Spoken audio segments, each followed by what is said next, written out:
สุกแล้วสุกแล้ว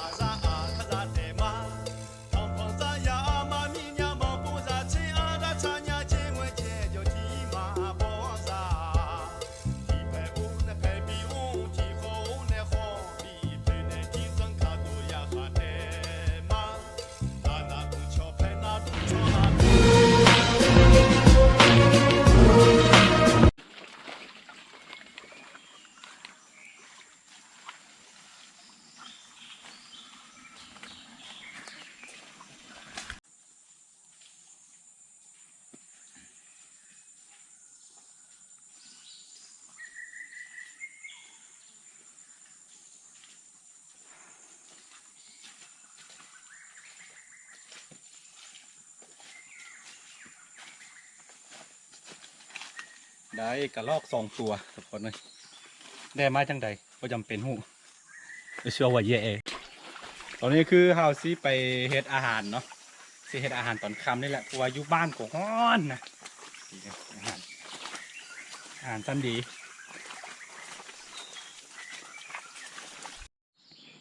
คือตอนนี้ก็ประมาณนี่เนาะ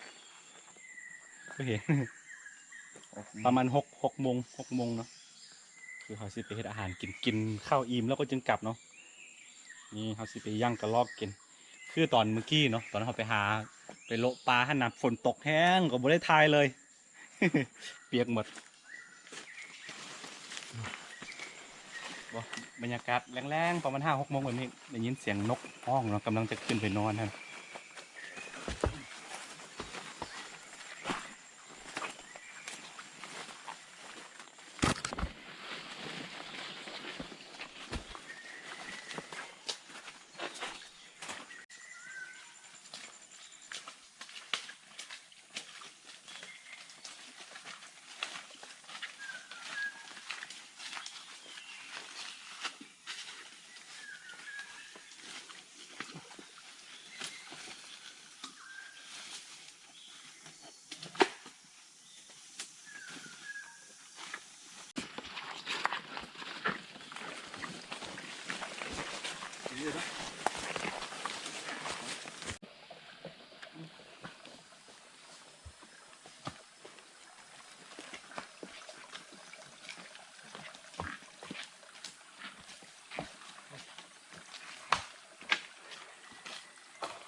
นี่คือเห็ดเนาะแข็งเอาอยู่เขาไปเห็ดยาได้นี่คนจีนบูฮานเขาใส่เห็ดยานี่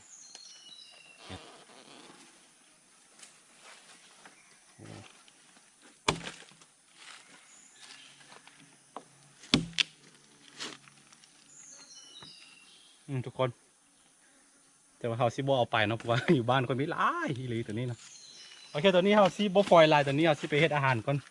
เสียดายครับคือคลิปนี้จะคลิปแบบงงๆนิดนึงไม่ได้เปิดคลิปเหมือนกันฝนตกแห้งเนาะเคยถ่ายแบบนี้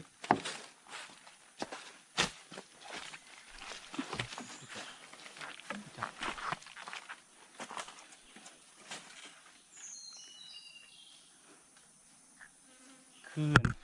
กระลอกกินผลไม้เนาะเห็นผลไม้ตกหล่นมา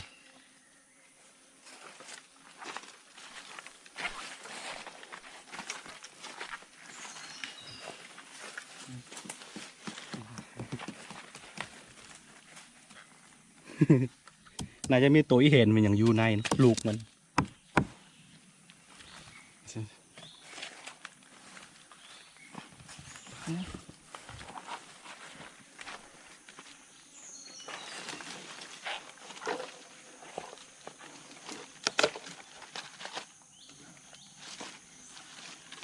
บูมีหาที่ก่อไฟกันตัวก่อนเลยตอนนี้ครับที่เฮ็ดย่างตัวนี้กินก่อน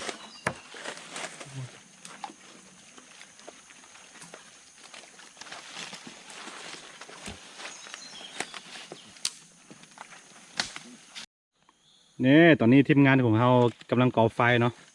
เฮ็ดอาหารแรงกินก่อนนี่เราได้กระรอก2 ตัว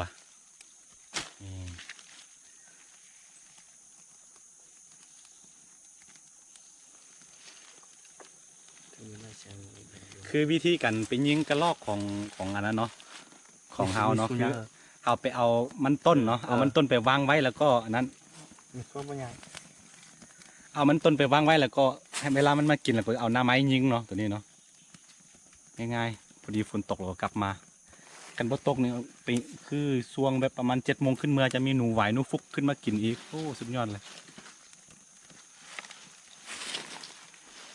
มันต้นไหนยุคเด้อมอลเขา มันก็เลยภาษาไทยมันเกาะมุมแม่เนี่ยโอเคตอนนี้เท่ากอไฟเป็นที่เรียบร้อยแล้วขั้นตอนต่อไปก็คือเอาตัวนี้ไปจมน้ำก่อนจมน้ำแล้วก็จึงลกขนมัน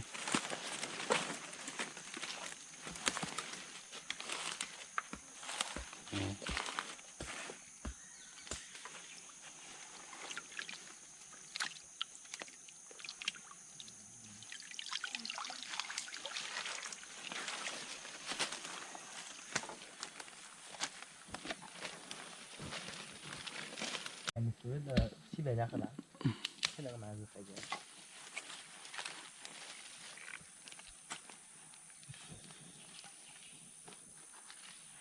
สิมอบ่อยอ่ะเจ้านี่เจ้าอาจจะข้าวบ่กู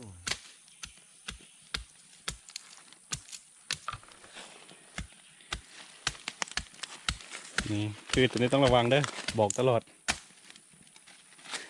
มันมีพิษนะตัวนี้นะกันไปโดนใบของมันนะจะคือแบบตัวตอเดียดตัวตอกัดหรือว่าตัวพึ่งกัดใส่ลูกไข่ก่อน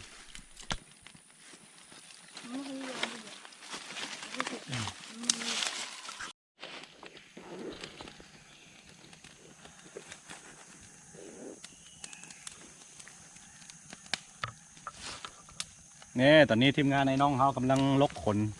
กระรอกอยู่โอ้ยหิวอาหารแรงเอ้ยเจียเราไม่ตกมานี่เนาะตกมาจากนู้น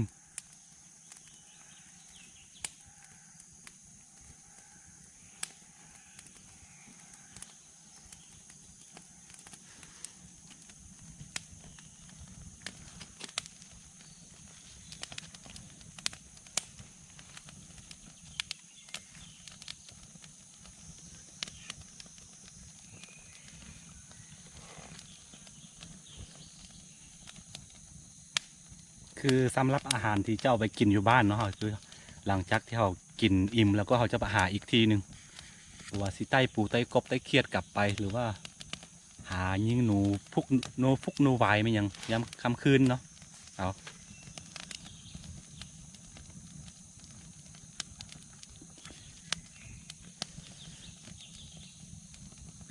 ฝนตกพี่น้องเอ้ยไม่ได้ไทยตอนนี้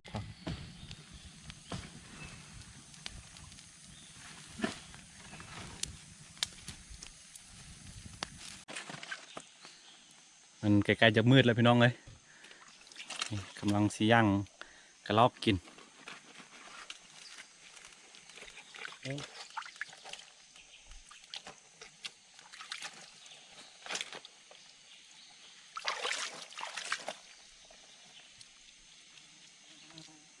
มันอาจสิบอิ่มแต่ว่ามันสามารถที่จะเขาแบบมีชีวิตต่อไปได้นะเวลาอยู่ภูอยู่ป่าแบบนี้คือเขาหอกเข้ามาดีดักแต่ว่าหอกเข้ามากินข้าวเที่ยงแล้วก็มดเนาะเพราะฉะนั้นบ่มีข้าวต้องหาในนี้กิน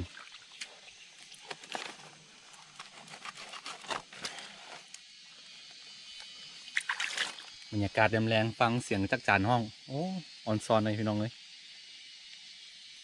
อันนี้เป็นตากล้องเพราะว่าให้เด็กน้อยก็เป็นผู้เฮ็ดอาหารกินเพราะว่าเขาเป็นผู้ได้เนาะโอ้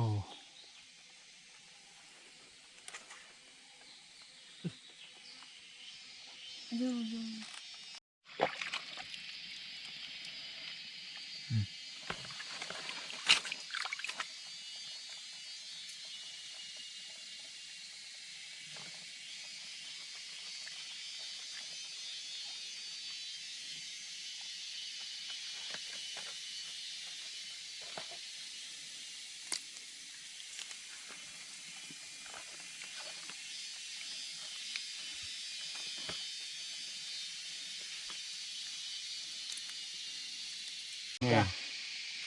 d'accord อันนี้เขาสิย่างกระลอกกิน ไก่สมืดแล้วต้องได้ใส่โคมไฟเอาทุกคนนะนี่ มืดเนาะ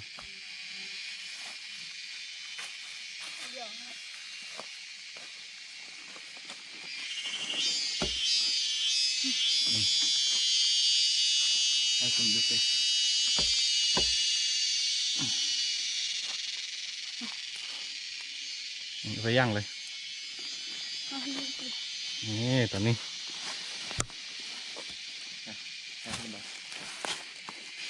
บรรยากาศของคือว่ารู้สึกแบบนอนไห้นี่แหละฟังเสียงจักรจานฟังเสียงนกตั้งล้อมีอย่างห้องโอ้โหเสี่ยวความสุขใส่ไปหาเนาะ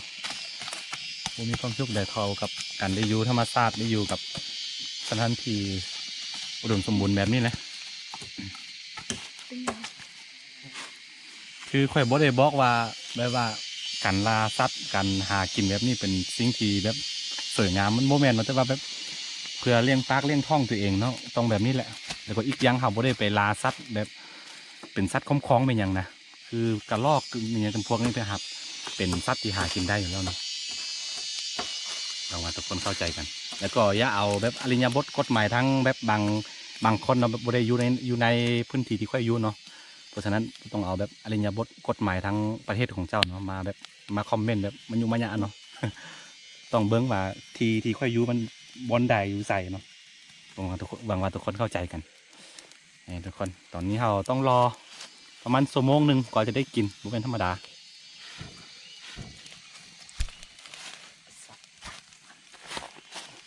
บรรยากาศฟิลของแบบรู้สึกว่า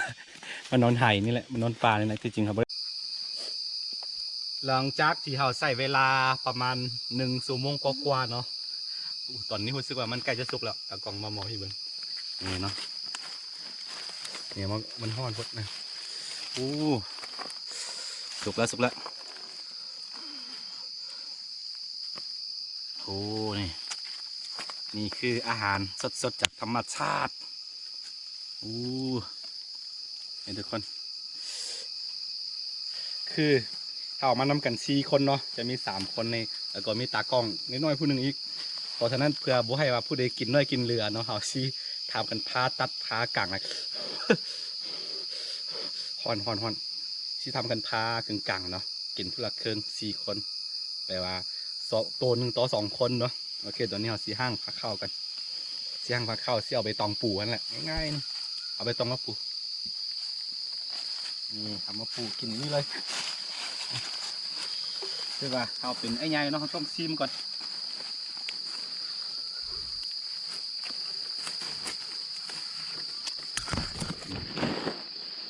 กินขาเนี่ย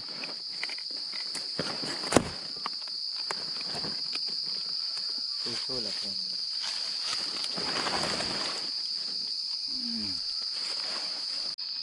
คือตอนนี้เราจะพากระรอกเนาะ นี่2 ตัวที่เรามากัน4 คนเนาะต้องพาครึ่งนะ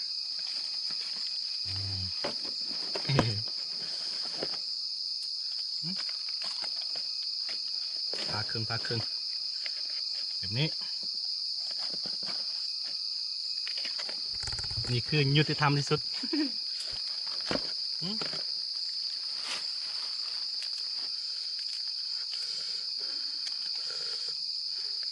หัวนี้ไอ้ยัยกินก็ได้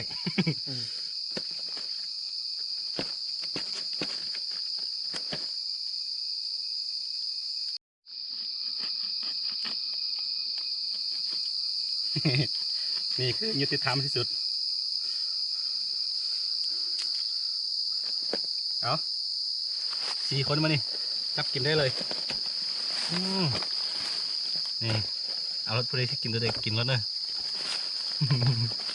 กินอันนี้ก็ได้อ่ะเดี๋ยวสิลองซิมก่อน 아구이 라는데 유자라 กินรถนี่เอาสิลองซิมก่อนเด้อวันนี้นะไอ้ยายซิมก่อนโอ้จะเหนียวยับสุดยอดเลยสิมือ นี่โอ้ทุกคนนี่นี่คือขามัน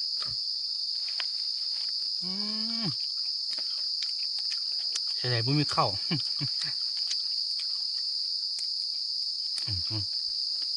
เป็นยอดห้าเดียวเป็นยอดเลยบรรยากาศต้องเสียงจักจานกินให้กินเป็นอะไรรสชาติหน่อยมีที่ยืดตามเลยซึ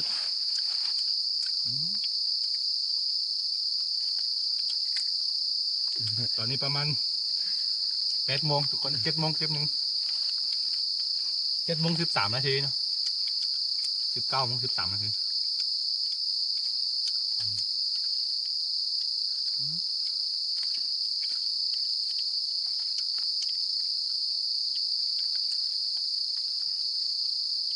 หลังจากที่เรากินแล้วก็เราสิไปไต่ปูไต่กบไต่เฟียดไม่อย่างหรือว่า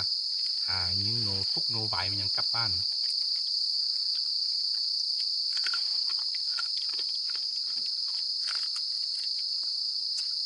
เอามาขออีกทีได้ชุนลามันมา ไม่ได้ช่วย ออกมาอย่างนี้สักยี่ได้ยัง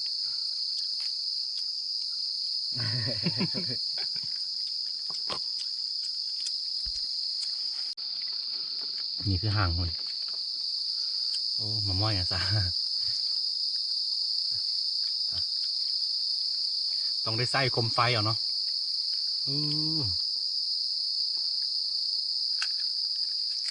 ผมมีข้าวเอาข้าวมาอยู่เลยว่ากินข้าวตอนเที่ยงหมดเนาะ อันเดียว ผู้จับหนูไว้หนูวิ่งไปวิ่งมา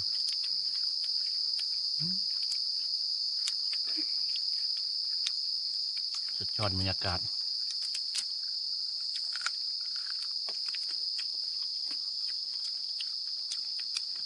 เป็นไงเลยสุกเบื่อสุกดูเตะ สู้ดีอ่ะ เรื่องคนนี้บุสุกกับบานมาแล้วเนาะเอาไปเบิ่งตากล้องเขาเรากินหมดเลยเตะนี่คือตากล้องส่วนตัวของข่อยเนาะคลิปวิดีโอเกือบ100ไปคลิปที่เห็นทั้งหมดมันภูมิไทยเนาะ อนาคตกูจะกลายเป็นมือกล้องตากล้องอาชีพได้เลยก็สอนโดนด่าโดนดุตลอดมาแล้วก็เดี๋ยวนี้เป็นแล้วเป็นงานแล้ว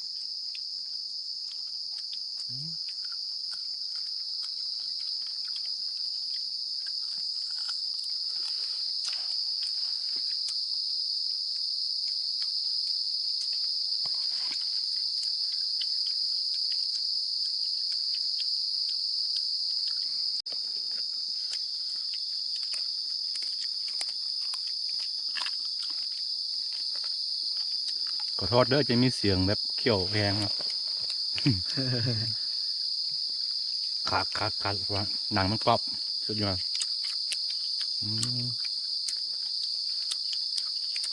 บรรยากาศพี่น้องเลยผู้สั่งอธิบายเอาเต็นท์มานอนเนี่ยโอ้แห้งคักมานอนจัก2-3 คืนเนาะเดี๋ยวหาโอกาสว่างๆกันตอนนี้อยู่บ้านบ่มีผู้ใดเนาะกันหามาเดี๋ยวนี้ยันแม่ชิเหงาเนาะเพราะว่าอย่างที่หลายๆคนหู้เนาะพอหาก็เสียไปนะยันแม่เพิ่นเหงาก็ไม่ไปใส่บ่ได้ต้องอยู่ในเรือนอยู่แต่บ้าน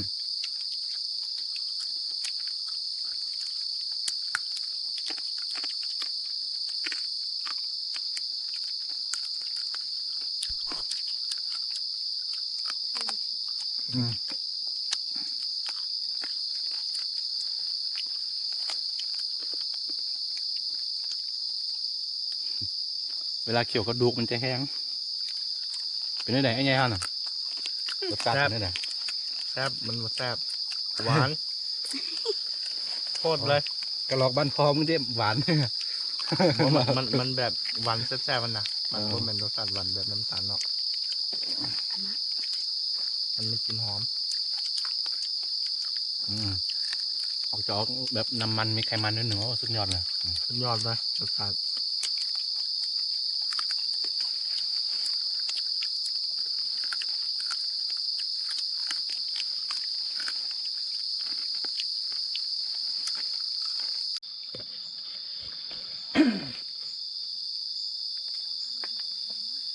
โอเคทุกคนตอนนี้เรากินข้าวอิ่มแล้วเนาะตอนนี้เราที่ใต้กบใต้ปูไม่ยังกลับไปเนาะประมาณนี้เนาะคันผู้ใดมักแล้วก็อย่าลืมกดไลค์กดติดตามซองอาคาน้อยเผื่อบ่ได้พลาดวิดีโอใหม่ๆจากซองอาคาน้อยเนาะอย่างที่บอกตลอดเนาะผู้ใดเข้ามาใหม่แล้วก็ผู้ใดที่บ่ทันได้ติดตามซองอาคาน้อยเนาะอย่าลืมเข้าไปกดติดตามให้ได้เนาะโอเคสำหรับคลิปนี้ไปก่อนเนาะออกมาเดี๋ยวพบกันในโอกาสหน้าสบายดีทุกคนอันนี้ที่เดินใต้ปูใต้ฟ้ากลับไปกัน